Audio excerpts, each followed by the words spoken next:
Hermanos, ¿cómo se encuentran? Bien. Bien, este mensaje es importante porque es el mensaje a las 7 iglesias. Y vemos que este mensaje está contenido en el libro de Apocalipsis. El libro de Apocalipsis es el libro de revelación. Y este mensaje fue dado al apóstol Juan. Él se encontraba en la isla de Patmos, donde él murió allí, escribió las cartas, envejeció y murió. Pero lo importante de estas cartas era que ellas tenían un objetivo, y el objetivo principal era dar a conocer a cada congregación un diagnóstico de cómo se encontraban las iglesias, con la finalidad de poder corregir, exhortar y felicitar a la iglesia que tuviese que felicitarse. Y así vimos cómo inició esta serie con la iglesia de Éfeso. Y veíamos pues que se llamaba, que el Señor decía que tenía una queja contra esta iglesia. Y decía: tengo una queja contra ti, Éfeso, es que has perdido tu primer amor. Y veíamos pues que el primer amor, como nos explicaba el hermano Ángel, usted sabe cuando usted se enamora, usted está en esa etapa de enamoramiento, usted quiere hablar con su amado, usted pasa tiempo con él, usted está en contentamiento, usted está conociendo y desarrollando una relación. El Señor decía eso: yo quiero que ustedes estén como ese primer día cuando me conocieron, que estén entusiasmados, que tengan esa pasión, que quieran cada día conocerme más a mí, que se envuelvan en todo ese mar que es mi palabra, que no estén haciendo las cosas en automático. Porque ¿qué pasaba con esta iglesia? Esta iglesia hacía las cosas porque tenía que hacerlas, porque ya realmente había perdido esa pasión. Lo hacía solamente por cumplir. Y recordemos, amados, lo que dice el Señor en su palabra, que cuando no seamos calientes y estemos tibios, de su boca Él nos vomitará. Y Él le decía a la iglesia de Éfeso: yo quiero que tú ocupes ese lugar que tenías para mí. Es decir, Él estaba exhortando y diciéndole a la iglesia: corrige, porque quiero tenerte en mis brazos nuevamente. ¿Cuántos dan un poderoso amén? Verás que la iglesia de Esmirna es una iglesia que cuando uno realmente logra estudiarla, no puedes dejar nuevamente de emocionarte y también de contestarte. Esta fue una iglesia sumamente sufrida. Fue una iglesia que recibió un halago del Señor. Contra ella no había ninguna queja, porque ellos fueron totalmente perseguidos, masacrados, golpeados, asesinados. Pero vamos a ver el contexto de Esmirna. Esmirna era un lugar hermoso, quedaba en Asia. Era tan hermoso que le decían la perla del Egeo. Esmirna era una ciudad que tenía mucho progreso, una actividad económica impresionante. Competía con la ciudad de Éfeso, es decir, no era una ciudad pobre, al contrario, era una ciudad rica. Había en Esmirna una calle de oro, porque Esmirna estaba gobernada por el Imperio Romano, es decir, tenían emperador. Y el emperador de esa época era Tiberio César. Allí tenían mucho paganismo. Tenían estatuas, la estatua de Cibeles, una calle de oro. Ahí encontrábamos al dios Baco, que era el dios del vino, a la diosa Venus, que es la diosa de la fertilidad. Teníamos también al dios de la medicina en ese lugar. Pero en medio de ese ambiente pagano, en medio de tanta idolatría, se levantó una iglesia, que era la iglesia de Esmirna. Y estos cristianos de verdad que se la veían duro. ¿Por qué? Porque no solamente tenían al imperio romano allí como los jefes, pudiésemos decir así, sino que también había un grupo de judíos que estos judíos eran realmente pudiéramos decir, especiales, porque ellos no se mezclaban ni con los gentiles ni con los samaritanos. ellos tenían un grupo cerrado, pero inclusive ellos gozaban de la simpatía del Imperio Romano, y ellos hacían que el emperador, que era Tiberio César, viniera y persiguiera a este grupo de cristianos. En ese lugar, la mirra, que era el producto principal, que era como si fuera una resina que salía de los árboles, esta resina cuando se quemaba tenía un olor agradable porque era un incienso. Bueno, el emperador César obligaba a todos los que estaban en ese lugar a que ellos se tuvieran que arrodillar y decir: César es el Señor. Y este grupo de cristianos que estaba en esta iglesia de Esmirna se negaba, porque ellos reconocían que su único Señor era Jesucristo. Tenían un pastor que se llamaba Policarpio. Realmente, hermanos, yo le tengo que decir que a mí se me hizo un nudo en la garganta cuando yo leí y recordé la historia de Policarpio.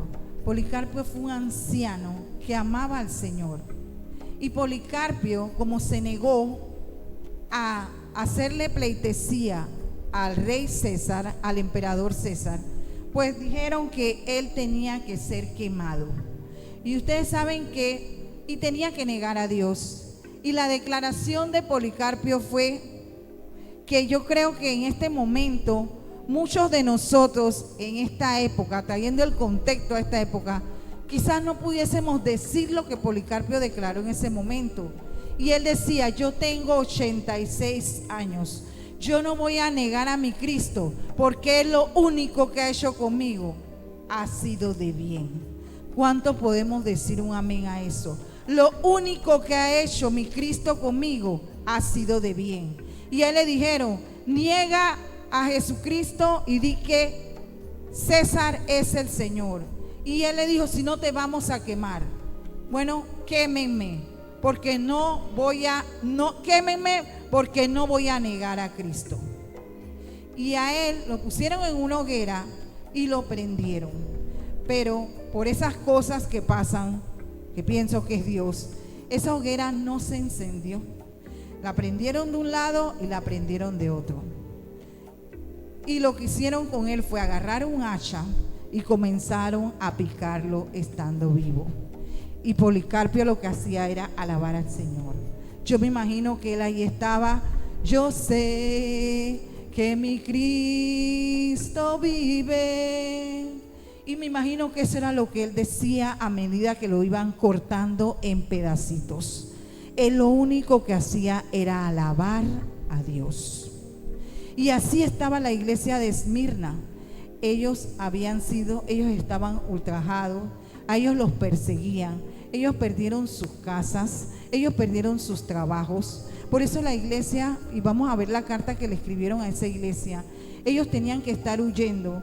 Y lo que ustedes vieron allí era cierto, la historia lo registra a través de la Biblia. Cuando ellos los atrapaban, los agarraban para que fueran a el Coliseo y se los tiraban a los leones. Niños, mujeres, ancianos. Pero ustedes saben qué pasaba. En medio de eso obraba Dios. En medio de eso, a medida que los mataban, ellos se multiplicaban. Y la iglesia crecía y crecía. Era como cuando estaba ese pueblo hebreo que estaba en cautiverio, que estaba errante y que no sabían cómo hacer para poder erradicar a estas mujeres que ellas daban a luz y niños fuertes. Entonces decían: pero ¿por qué ellos se multiplican tanto? Porque ahí estaba obrando la mano de Dios. ¿Cuántos de nosotros en este momento fuésemos capaces de sacrificar nuestra vida como lo hacía la iglesia de Esmirna? Y la carta que el Señor le mandó a la iglesia de Esmirna es la siguiente.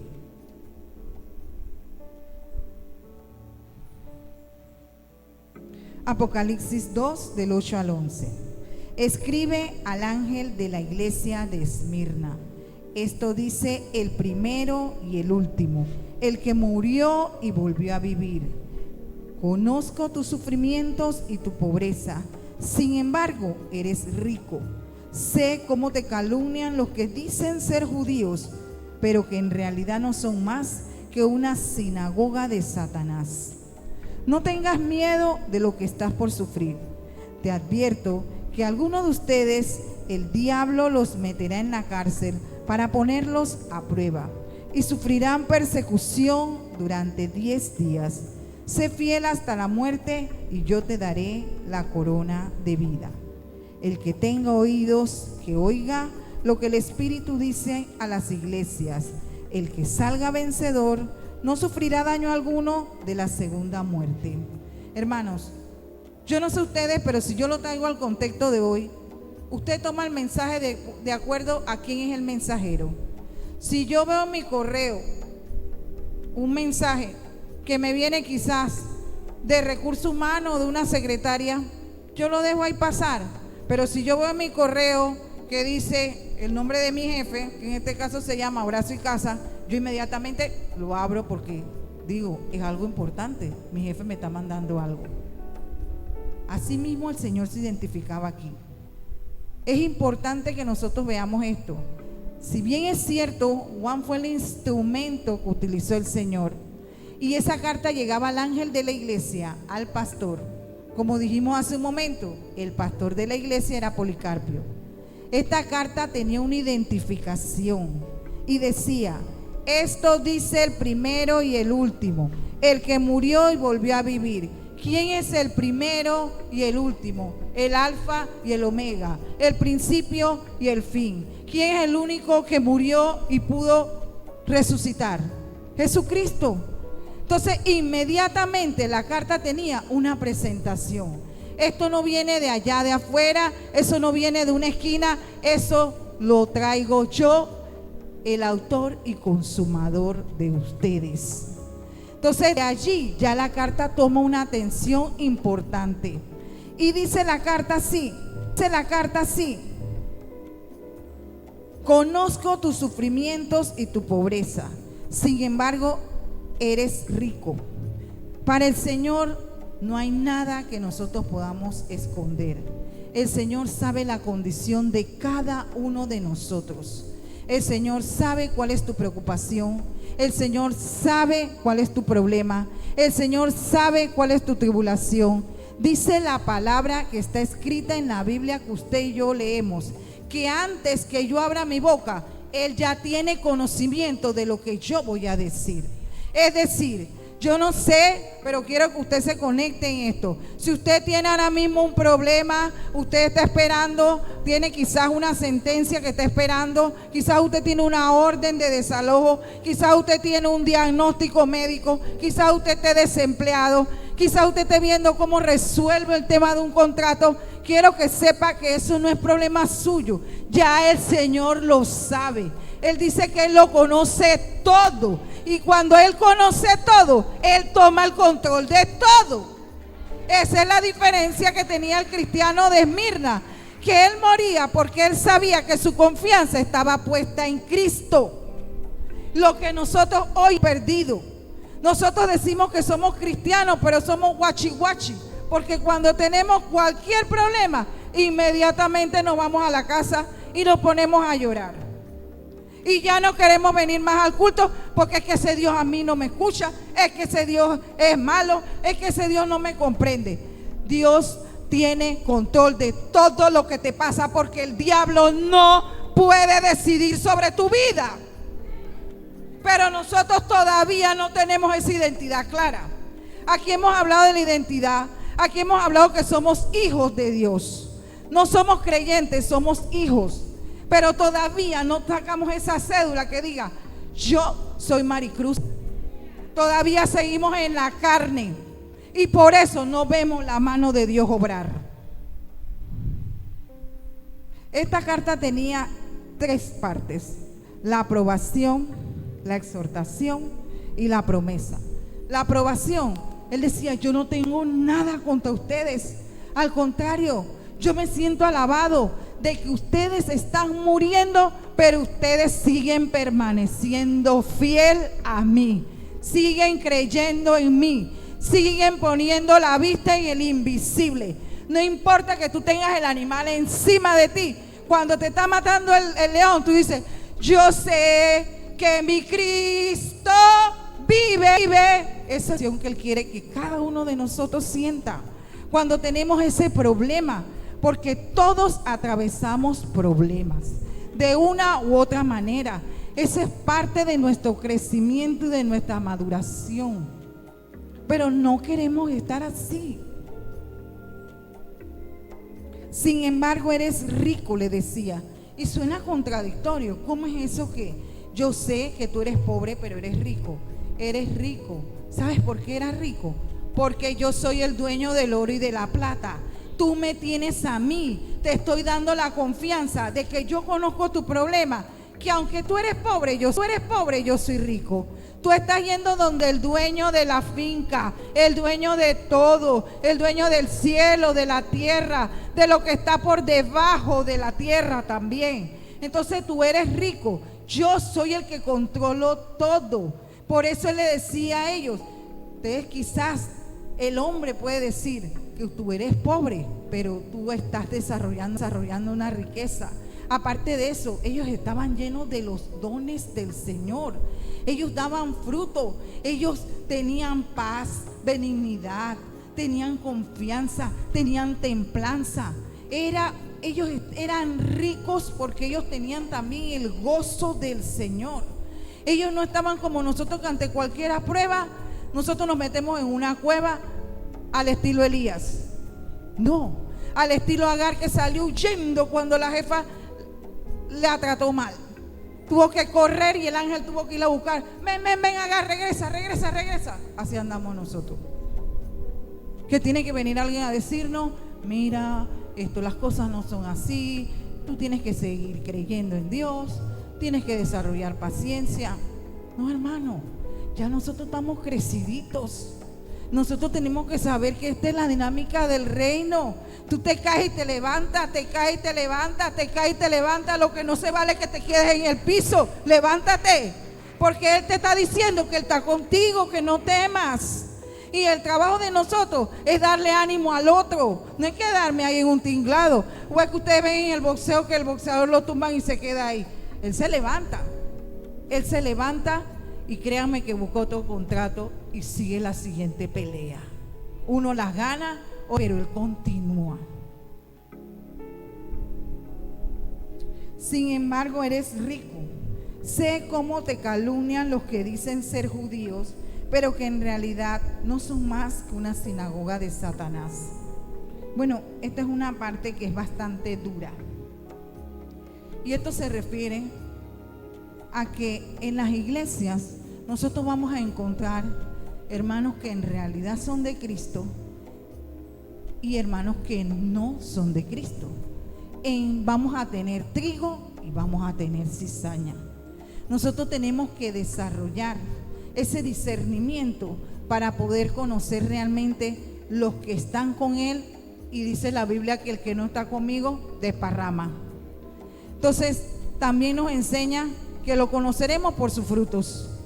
Y usted va a conocer entonces cuando el Señor se refería a sinagoga de Satanás. Nos dice también la palabra en Hechos que ahí habían judíos que se dedicaban con Biblia en mano a entorpecer el crecimiento del otro hermano. Y eso puede ocurrir en las iglesias, de que se visten como ángeles de luz, hablan la palabra, conocen de la palabra, pero realmente están causando división, contienda, problemas, y lo que quieren se convierten en instrumentos de Satanás para poder diluir la iglesia, para poder destruir la iglesia. Entonces a eso se refería el Señor, porque había un grupo de judíos que lo que hacía era contender contra el grupo de cristianos que estaba en la iglesia de Esmirna. Decía, son sinagogas de Satanás, están siendo instrumentos. Y lo más triste es que el pueblo de Dios en el día de hoy se presta para ser instrumento de Satanás. Cuando usted le llega una persona con un cuento, con un bochinche, usted tiene que ser igual que como el Señor le dijo a Pedro: te reprendo en el nombre de Jesús. No preste sus oídos a eso, porque eso hace que usted se desenfoque y que usted se enfríe. Y cuando usted se enfría, ya usted no va a seguir con esa pasión ni con esa voluntad de seguir haciendo la obra del Señor. No lo permita. Recuerde que Pedro, por distraerse, se hundió. No busque ninguna excusa para que usted también se pueda hundir. No, es que a mí me dijeron. No, el Señor a nosotros nos está advirtiendo que va a haber un pueblo infiltrado en la iglesia que va a actuar como sinagoga de Satanás. Solamente usted tiene que pedirle al Señor que le dé claro el discernimiento para poder identificarlo. Porque al igual que Policarpio, usted sabe que Jesucristo vive. No se deje envolver. Siga, continúe la buena obra del Señor. Porque a eso es que nosotros hemos sido llamados. A continuar la obra. A continuar la obra. A multiplicarnos. Muchas veces decimos, ay, es que la iglesia tiene que volver a la senda antigua. ¿Volver a la senda antigua? ¿Sabes lo que tú estás pidiendo? Esos cristianos de antes decían que había que compartir el pan. Esos cristianos de antes vendían sus bienes para compartirlo entre todos. ¿Usted está dispuesto a vender su carro, a vender sus cosas, sus bienes materiales y compartirlos con los hermanos de la iglesia? Muchas veces hablamos y hablamos y hablamos y suena bonito, pero somos egoístas. Somos tan egoístas que inclusive nos dicen, bueno, es que antes, los cristianos de antes, de la senda antigua, ¿cómo usted cree que andaban con Jesucristo? ¿Qué decía la gente cuando los veía? Es que son de Él, porque caminan como Él, hablan como Él, porque usted tiene un modelo a seguir. Pero nosotros no queremos, los cristianos de hoy en día, seguir el modelo de Cristo. No queremos tomar sol, no queremos estar llevando el evangelio, no queremos estar haciendo la obra, pero queremos recibir todas las bendiciones y los beneficios de hijos del Señor. Pero tenemos que aprender que la iglesia primitiva realmente no tenía todos los bienes materiales que tenemos nosotros. Entonces, yo reflexiono, realmente hemos avanzado, hemos desarrollado tecnología, y el Señor dirá, pero ¿para qué hice que el hombre desarrollara tanta tecnología si el amor hacia mí se ha enfriado? Un concierto me quita como si fuera una ficha de juego. Un compromiso, un paseo, no puedo ir porque yo tengo este compromiso con personal, así que el Señor pasa a segundo plano. Pero allí los hombres y mujeres que estaban día y noche se la pasaban orando, ellos se la pasaban entre ellos fraternizando, porque como se la pasaban huyendo, ellos se llegaron a conocer y a amar como hermanos. Pregunto, no me conteste, ¿sería usted capaz de morir por su hermano? Si en este momento llega un grupo de mercenarios y dice, saquen su cédula, aquí todos los panameños son los que voy a matar, ¿sacaríamos la cédula? No se me quedó, no tengo cédula, porque es allí donde tenemos que sacar nuestra identidad en las situaciones difíciles. Todos sacaríamos la cédula. Debiéramos hacer una cámara escondida. Los únicos que se salvan son los extranjeros. A ver si nosotros somos capaces de sacrificarnos como lo hacía ese pueblo y esa gente de Esmirna. Entonces realmente cuando uno comienza a meditar en lo de antes y en lo de ahora, uno queda como Nehemías, con ganas de llorar, de ver que el amor que yo digo que siento al Señor no se parece ni así al amor que sentían los hermanos de antes, a los cristianos de la época de la iglesia primitiva. Realmente ese era un amor que por eso el Señor le reclamaba a la iglesia de Éfeso. Era un amor desmedido. Tú sabes lo que te digan, te voy a matar si tú no me confiesas a mí como tu Señor, y que yo diga, no te voy a confesar, mátame. O sea, eso es un amor desmedido. Realmente es algo hermoso. Y yo pienso que el Señor, ¿qué sentimiento podía tener por esa gente de Esmirna? Ellos morían, pero ellos sabían que partían hacia la vida eterna. Ellos recibieron de seguro su promesa.